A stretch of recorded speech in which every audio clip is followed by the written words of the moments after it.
Hi, welcome to Richard Cabile YouTube channel, and for today's tutorial, I will be teaching you on how to allow notifications from apps in work focus on iPhone X. But first, can you subscribe to this channel and don't forget to hit the subscribe button and the bell to notify you for the new updates. And let's start.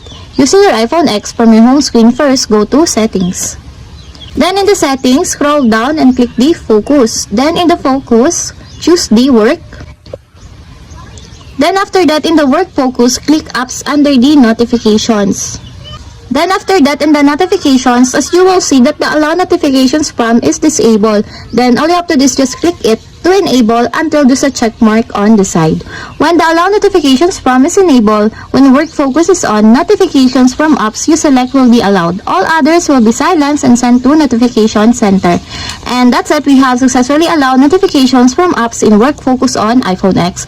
If you have a question, kindly comment down below and don't forget to hit the subscribe button and the bell to notify you for the new updates. And thank you for watching.